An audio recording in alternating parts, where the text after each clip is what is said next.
Swami Vivekananda ji America के अंदर गए थे। बड़े अच्छे निर्णय महापुरुष ने किए। संगत में से एक लड़की उठ के आई और महापुरुष को मत्था टेक के कहने लगी, स्वामी जी मेरी एक अरदास कबूल कर लो। कहने लगे भाई बोलो। कहने लगी जी मैं आपसे शादी करना चाहती हूँ। मुझसे शादी करना चाहती हो? बोला जी हाँ। क्या आप मेरे को कबूल करोगे? स्वामी विवेकानंद कहने लगे तो बहुत अच्छी बात है, पर मुझे ये बताओ आप मेरे से शादी क्यों करना चाहती हो?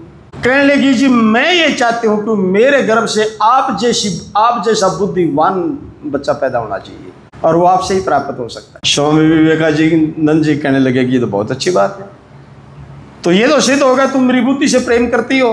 कहने लगी जी बिल्कुल, इतना वो तुम बुद्धिमान, इतना तीव्र बुद्धि का मैं चाहती हूँ लड़का मेरी कोख से उत्पन्न। कहने लगा बहुत अच्छी बात। फिर कहने लगा जी बात ऐसा है गुड़िया, हम शादी करने के लिए तैयार हैं, कर लेंगे कोई बात नहीं, पर एक चीज़ बताऊंगा आपको कि आप मेरे से शादी करोगी?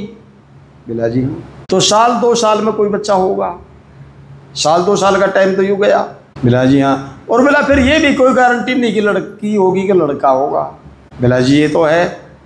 और तीसरी बोला फिर ये भी गारंटी नहीं कि वो लड़का मेरे जैसी बुद्धि का हो, ये भी कोई गारंटी नहीं दी जा सकती। तो बोला ऐसा है गुड़िया, तू शादी तो करना चाहती, इतना लंबा टाइम तू इंतजार करेगी और फिर भी कोई गारंटी नहीं कि ऐसा बुद्धिमान लड़का हो या ना हो।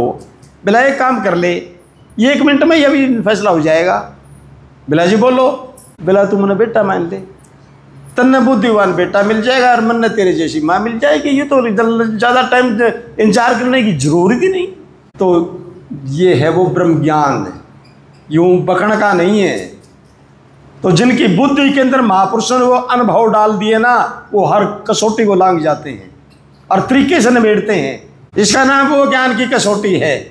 उनको लगे हैं सत्संग, उन्होंने सुने हैं सत्संग, वो हुए हैं सत्संगी। तो इसलिए मधु मैं फिर कहता हूँ सत्संग का घर दूर है।